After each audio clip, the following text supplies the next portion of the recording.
I will just briefly speak about digital and innovative approach towards addressing the data gaps in tobacco control space, a case study of the Tobacco Control Data Initiative. The beauty about coming at the tail end is everyone has covered in one way or another what I'm about to share.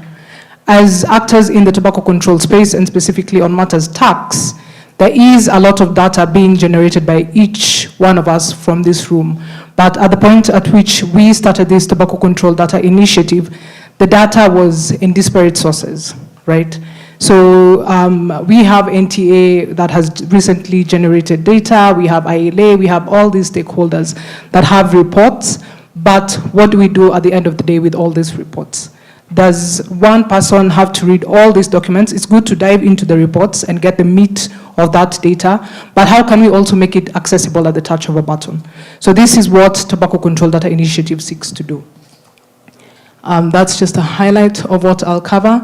The program covers 6 countries. Kenya, Nigeria is represented here, Zambia is also represented here, and there's Ethiopia, DRC, and South Africa.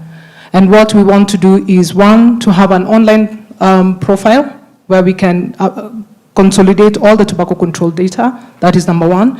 And 2, we were also going to have some offline material. So in the form of policy brief, fact sheets, all that. It's possible for you to print some of these things. Then the other item is we are going to also collect primary data from each of these countries, depending on what stakeholders say they're interested in. Something that we found interesting, I might not go through this entire process, but I just want to highlight the conducting of an assessment to understand the tobacco control landscape. So I work for Development Gateway, and what we focus on is just data for development. Policymakers, CSOs, we all need data to inform our advocacy, we need data to inform policy making and any decisions that will be made. But we will not come and say, this is the tax data that you need. No. We will conduct an assessment, understand from you what kind of information do you need on matters tax, what information do you need on matters novel products, to come up with policies or advocacy efforts that speak directly to your unique context. So it is from that assessment that we started engaging with some of the stakeholders in this group and have continued to engage with you, so that we make sure that the content we develop at the end of, we come up with is always updated, it's iterated to suit your needs at any given point. So that conducting of an assessment is very important. And something that I just wanted to highlight is matters tobacco tax came up in all 6 countries that we developed the dashboard for. So these are the themes that have been covered in the dashboards for the respective countries. And as you can see, taxation was covered in all countries because every single person said they wanted to see what information they could possibly get in their respective countries on matters tax. The other thing that came up was emerging products.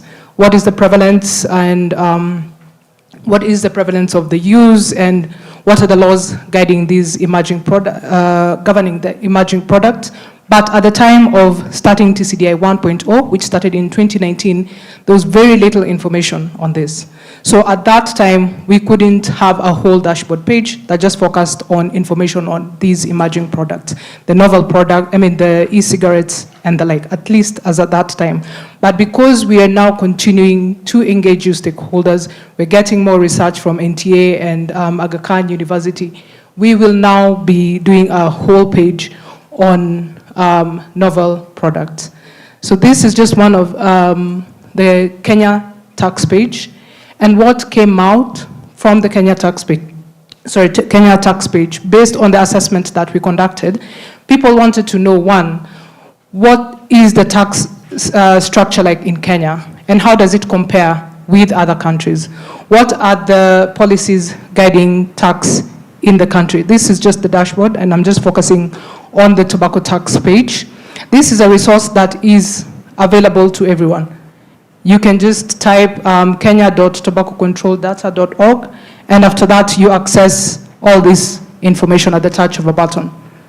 Sorry, so I'm in prevalence at the moment. I need to be in tobacco tax. So yes, so they first wanted to understand what is the tobacco tax regime. Some of this information we feel we know, but we constantly need just, how can I just quickly go remind myself, quickly pick out the information that I need. We have a timeline there on tobacco tax policies, informed by the work that we are getting from all the stakeholders in the room. Someone was talking about tobacco tax, and I think tax structure. I think it was Peter Magati.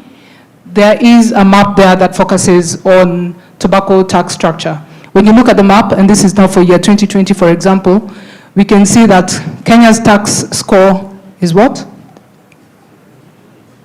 It's what? 0.8, yeah? Now, when we are looking at this legend, the reds show it's a weak structure, right?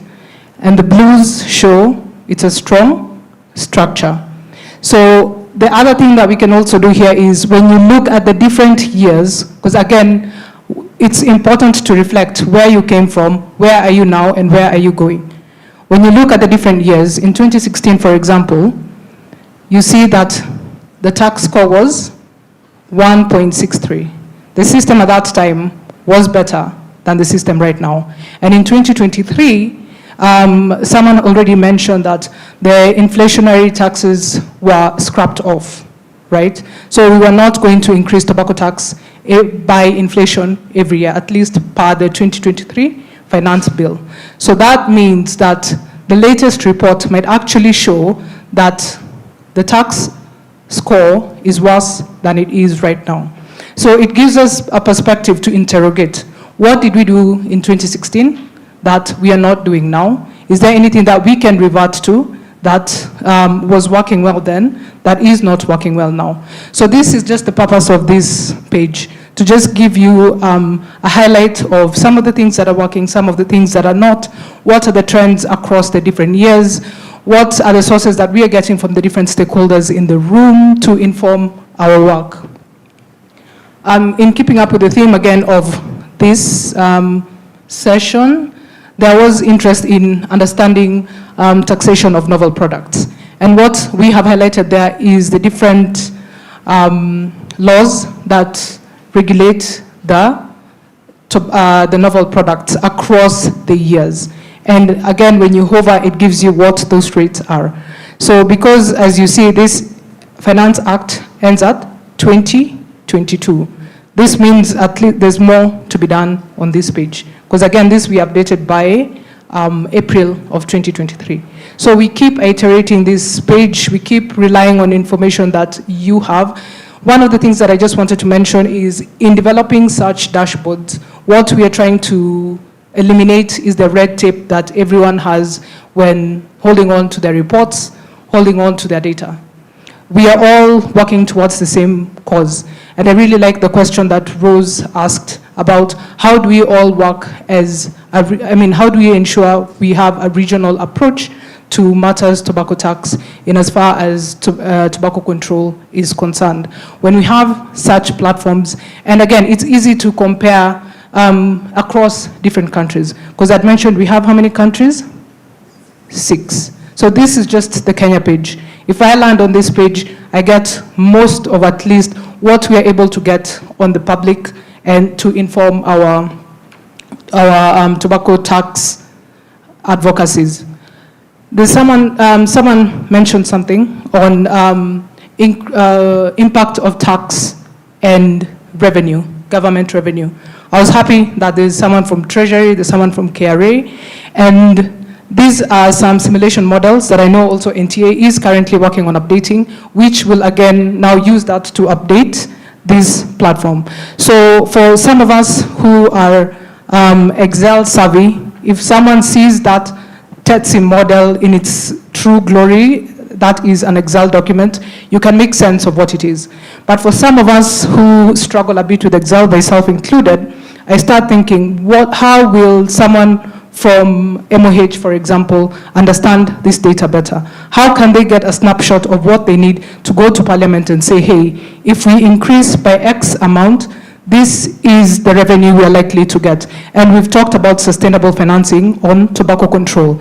So how do you use the information that we have to inform the financing that we need? So just looking at this briefly, the impact on revenue, for example, I know there are members here who are interested in consumption.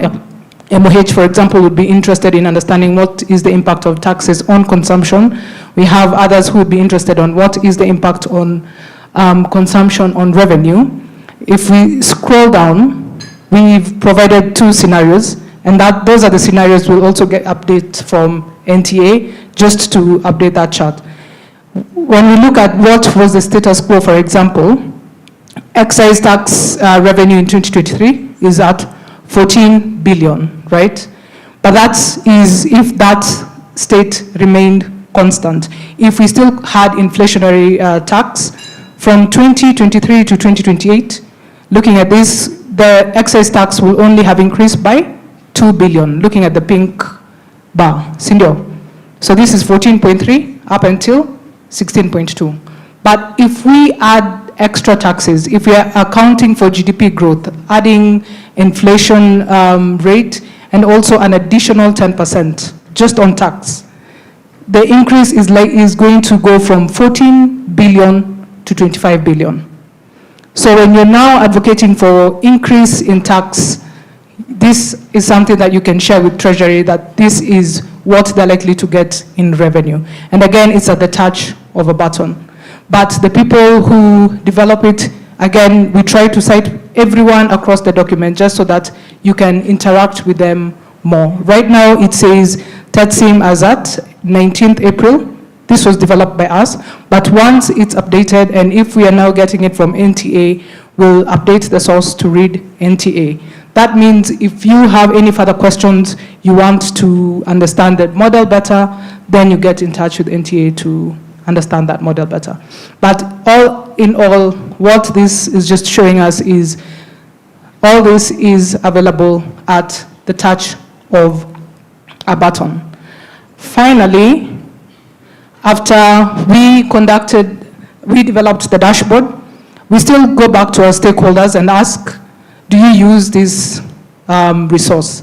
Do you find it helpful? And if it's not helpful, how can we make it helpful? It's a constant iterative process. We just don't develop it, leave it, and take off. No, it's only as good as it is being used. So with that, we went back, asked our stakeholders, most of whom are in this room, about how you engage with it. And you can see all respondents said that they would recommend the dashboard to other stakeholders, which was a good thing, because at least it shows that people trust the data that goes onto the dashboard. Then more than 50% of those who we talked to said they accessed the tax page. So just tax alone, I think that was the most accessed page, at least per that impact survey. And someone said that they used information on how taxes impact tobacco with some specifically stating they were interested in the simulation graphs that I've just shown. So it gives us motivation to see that the platform is in use. Something that I want to highlight here, and we also decided to conduct our own analysis to see, not rely on what you tell us, on how you use the data, but to also just under Google Analytics see the kind of engagement the different pages are having. And what we see is tobacco taxes, as you can see, has the highest number of views. So this goes on to show that people are really interested, and people in this room really want to interact with matters tobacco tax. And some are actually not in this room, but even those who are not included here today are really interested in matters tobacco tax. So coming up with a digital and innovative approach of showcasing this data goes on to just tell us, how do we make these people interact with data that is friendly to them? Right? So it's one thing to have data, it's another thing to represent it in a easy to access and easy to digest format. So that is one of the things that I would want to share as a key takeaway. Something that I should also mention here is the average engagement per user on the dashboard is 6 minutes. This is much higher than what the average engagement per user in other dashboard looks like. So I would encourage all of us, as we keep generating data, let's share it amongst ourselves. The dashboard, the platform, it's only as good as the data that is generated and is shared by this room. Let's keep the fight on matters tobacco tax. And I think I've covered most of this as well in my presentation. Thank you.